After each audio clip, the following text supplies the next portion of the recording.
Hello everyone. Welcome to अमन प्रयास जी की GS channel. और यहाँ पर आज आपका सेकेंड शिफ्ट का जो एग्ज़ाम था एसएससी सीजीएल का 18 सितंबर का वो हो चुका है समाप्त। तो उसका जो भी एनालिसिस है, जो भी क्वेश्चंस मिल पाए उनको हम यहाँ पर करवाने वाले हैं। तो चलिए बिना टाइम वेस्ट के शुरुआत करेंगे क्वेश्चंस की। पहला क्वेश्चन, उससे पहले मैं बता दूं टेक्स्ट बुक जो लोग लेना चाहते हैं एपीजी कोड यूज कर सकते हैं, जिसमें कि आपको 608 रुपये में जो है टेक्स्ट बुक का पास प्रो मिल जाएगा। आप किसी भी एग्जाम की तैयारी करते हैं, परचेज करने का लिंक डिस्क्रिप्शन में है। पहला क्वेश्चन है यहाँ पर कि कौन सी नदी है जो पूर्व की ओर बहती है। तो महानदी आपका राइट आंसर हो जाएगा, जो कि आपके ऑप्शन में दिया भी था। महानदी मध्य भारत के सतपुरा श्रेणी की पहाड़ियों से निकलती है और यह पूर्वी भारत की एक नदी है। तो ये चीज़ आपको याद रखना है। इसके साथ साथ इसके बारे में और बात करूं अगर, तो यह पूर्व में बंगाल की खाड़ी की ओर बहती है और यह नदी छत्तीसगढ़ और उड़ीसा राज्य में बहती है। तो अगर ये पूछा जाता है किस राज्य में बहती है, तो छत्तीसगढ़ और उड़ीसा राज्य में। और सबसे बड़ा बांध जो हीराकुंड बांध है वो भी आपका इसी नदी पर बनाया गया है। महानदी के बाएं तट की जो सहायक नदियां हैं वो शिवनाथ हैं, हसदेव हैं, मंड और इब हैं। महानदी के दाहिने तट की जो सहायक नदियां हैं उसमें ओंग, तेल और आपकी जोंक है। महानदी पर जो प्रमुख परियोजना है उसमें हीराकुंड बांध है, गंगरेल बांध है और दुधवा बांध यहाँ पर बना हुआ है। बाकी अगर यहाँ पर बात करें कि पूर्व की ओर बहने वाली नदियाँ और कौन सी हैं, जिसमें कि आपकी गंगा हो जाएगी, ब्रह्मपुत्रा हो जाएगी, महानदी हो जाएगी, कृष्णा हो जाएगी, कावेरी हो जाएगी, पेंड्रू हो जाएगी। ये आपकी क्या है, पूर्व की ओर बहने वाली। और पूर्व की ओर बहने वाली नदियों के निकट जो बृहद जल ग्रहण क्षेत्र हैं और वे उनके आपके ज्वार नदमुख नहीं बल्कि डेल्टा का निर्माण करती है। बंगाल की खाड़ी की ओर आपकी बहती हैं। नेक्स्ट हम लोग अगले क्वेश्चन में आ जाएंगे। नेक्स्ट क्वेश्चन आपका था कि 2023 में महाराष्ट्र में पद्म अवार्ड किसे मिला हुआ था। तो परम अवार्ड की बात करें तो डॉक्टर दीपक धर को ये मिला हुआ था, परम अवार्ड 2023 में महाराष्ट्र में। और doctor Deepak Dhar from the Maharashtra received the Padma Bhushan award in 2023 for his work in the field of science and engineering. Here are the some other Padma awarded from the Maharashtra in 2023। कुछ और लोग हैं जिनको मिला हुआ है, जिसमें कि आपके रहे हुए हैं जाकर के बीकूजी ईडेट आपके पद्मश्री मिला, डॉक्टर आपके परशुराम खूने जो थे इनको पद्मश्री मिला, यहाँ पर आपके डॉक्टर गजानन माने इनको पद्मश्री मिला, और रमेश आपके फटांगे इनको भी पद्मश्री मिला हुआ था, और गुरु कल्याण सुंदरम जो है पिल्लाई इनको भी पद्मश्री मिला हुआ था। तो ये रहे हुए हैं आपके महाराष्ट्र के। नेक्स्ट है आपका कि जो आवागोद्रो संख्या है इसका मान कितना होता है। तो 6.0223 जो आपका इंटू 10 पावर जो 10 की पावर 23 होता है, ये आपका आवागोद्रो संख्या का मान है। और किसी पदार्थ के एक मोल में जो उपस्थित पदार्थ के कणों के परमाणु, अणु तथा आयनों की जो संख्या होती है वो आवागोद्रो संख्या कहलाती है। इसे आपका इनके द्वारा क्या होता है, प्रदर्शित किया जाता है। नेक्स्ट आपका है कि ठुमरी गायकी जो है गिरिजा देवी, इनका संबंध कहाँ से यानी कि किस नृत्य से है या किस राज्य से। तो इसकी मैं बात करूं तो इनका रिलेशन उत्तर प्रदेश से है और कथक से आपका इनका संबंधित रही हुई है। गिरिजा देवी का जो जन्म है वो 8 मई 1929 को जो है वाराणसी में हुआ था और उन्होंने अपने पिता से जो है संगीत की शिक्षा ली और अपना संगीत वाहक शुरू किया हुआ था। गिरिजा देवी जो है सोनिया और बनारस घराने की रही हुई हैं और उन्होंने ख्याल, ठुमरी और टप्पा जैसे विभिन्न शास्त्रीय रूपों को सीखा हुआ और उन्होंने भारतीय शास्त्रीय संगीत में ठुमरी की छवि को ऊंचा करने में इनको क्या है, मदद की हुई है। बाकी बात करें तो उन्होंने भारतीय शास्त्रीय संगीत में ऊंचा करने में मदद की। इसके अलावा उन्होंने ठुमरी की रानी भी कहा जाता है। उन्हें पद्मश्री, पद्म भूषण, पद्म विभूषण आदि से भी सम्मानित किया जा चुका है। नेक्स्ट आगे क्वेश्चन है आपका क्वेश्चन यहाँ पर है कि किसने दारोगा प्रणाली की शुरुआत की हुई थी, जिसमें क्या था कि जमींदारी थानेदारों को जिला प्रमुख के सीधे नियंत्रण और उसकी पैरोल पर स्थानांतरित कर दिया जाता था। तो लॉर्ड कॉर्नवालिस इसका राइट आंसर हो जाएगा।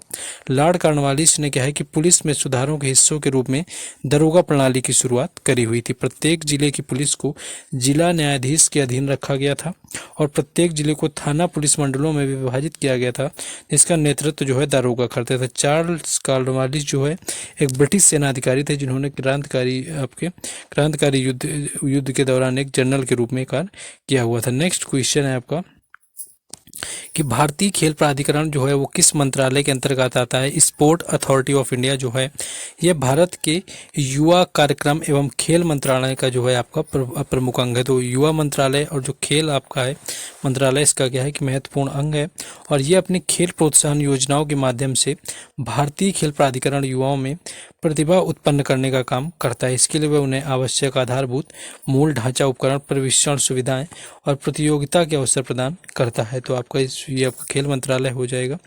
नेक्स्ट क्वेश्चन है, who among the following wrote Tughlaq PM, यानी यहाँ पर आपके तुगलक पीएम की बात करें कि इसको किसने लिखा हुआ था। तुगलक पीएम जो है आपके, ये आपके तुगलक पीयर के द्वारा लिखी गई है और ये क्या है कि तमिल आपकी जो है तमिल ग्रामर की बुक है, यानी कि तमिल के व्याकरण से संबंधित है।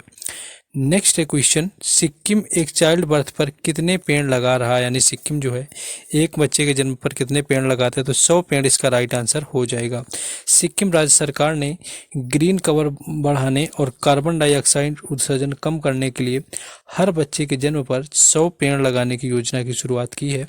प्रकृति और इंसानों के बीच जो है एक बार फिर से दोस्ताना रिश्ता के लिए जो है सिक्किम ने इस अनोखे पहल की शुरुआत करी हुई है। नेक्स्ट है आपका कि पंडवानी विच स्टेट, ऑप्शन में उड़ीसा में, आपको छत्तीसगढ़ वगैरह आया हुआ था। एक आपका क्या था कि आपका पंडवानी से रिलेटेड था कि आपका जो है किस स्टेट से आपका रिलेटेड है, ये आपका क्वेश्चन यहाँ पर पंडवानी का पूछा गया था। नेक्स्ट एक क्वेश्चन जो यहाँ पर पूछा गया था कि 2021 का जो टाइम मैगजीन हुआ था उसमें 100 पावरफुल की लिस्ट में कौन नहीं था। इसमें कि आपका अमिताभ बच्चन ऑप्शन में दिया हुआ था, ममता बनर्जी था, अरशद पूनावाला था, ये लोग दिए हुए थे। तो 2021 के जो टाइम मैगजीन था उसमें 100 इन्फ्लुएंट जो पीपल की लिस्ट आई हुई थी, उसमें अमिताभ बच्चन नहीं थे, यानी कि नरेंद्र मोदी, ममता बनर्जी और अदर पूनावाला जो है इस लिस्ट में शामिल थे। तो इसमें अमिताभ बच्चन को जो है ये टाइम्स मैगजीन के 100 जो है पावरफुल लोगों में शामिल नहीं किया गया था। तो ये आपका जो है यहाँ पर ऑप्शन हट रहा था अमिताभ बच्चन वाला। नेक्स्ट आपका था कि जाकिर हुसैन का जो है राज पूछा गया था कि जाकिर हुसैन किस राज्य से संबंधित है। तो Zakir Hussain the third president of India was born in Hyderabad which is now in the state of Telangana.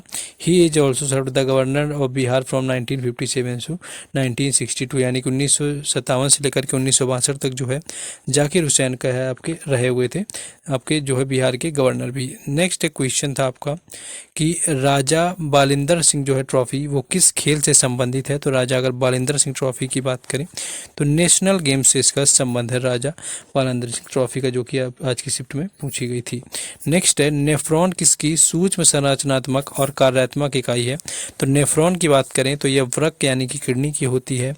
यह एक वृक्क कणिका और वृक्क नलिका से बना होता है और वृक्क कणिका में जो होता है कोशिकाओं का एक गुच्छा होता है जिसे कि ग्लोमेरुलस कहा जाता है और एक परिबद्ध करने वाले बोमन कैप्सूल का होता है। वृक्क नलिका के जो होता है वो कैप्सूल से आपकी निकलती है। नेक्स्ट आगे क्वेश्चन है, नेक्स्ट क्वेश्चन है कि निम्नलिखित में से किसे लोक नायक कहा जाता है। तो जयप्रकाश नारायण जो है इस क्वेश्चन का राइट आंसर था, जिन्हें कि लोक नायक के नाम से जाना जाता है और जयप्रकाश नारायण को जो है लोक नायक कहा जाता है। और जयप्रकाश नारायण का जो है भारत छोड़ो आंदोलन के नायक के रूप में भी जाना जाता है। यह एक स्वतंत्रता सेनानी, समाजवादी और विचारक थे और ये इंदिरा गांधी के खिलाफ संपूर्ण क्रांति आंदोलन के मुख्य नेता थे।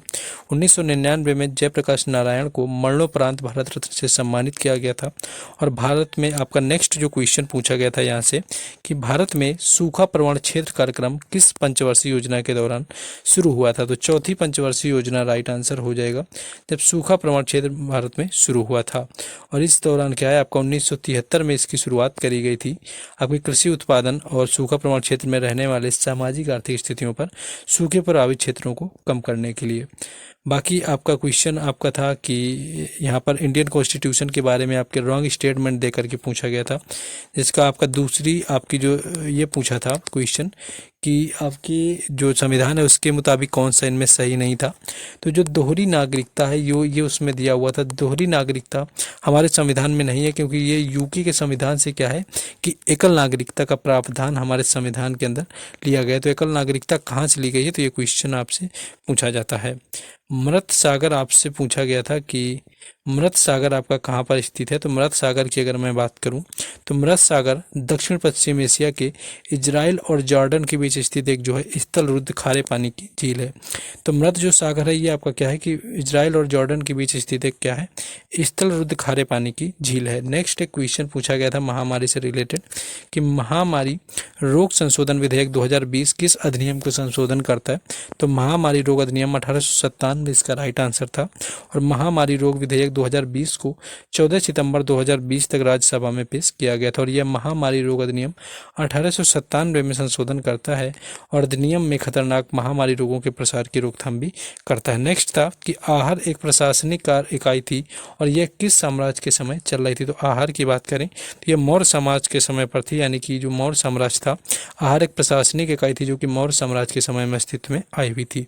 यह क्षेत्रीय प्रशासन का एक महत्वपूर्ण हिस्सा था और इसका उपयोग जो है राजस्व संग्रह और स्थानीय प्रशासन के लिए किया जाता था। तो ये क्वेश्चन आपके सेकंड शिफ्ट के पूछे गए थे 18 शिफ्ट में।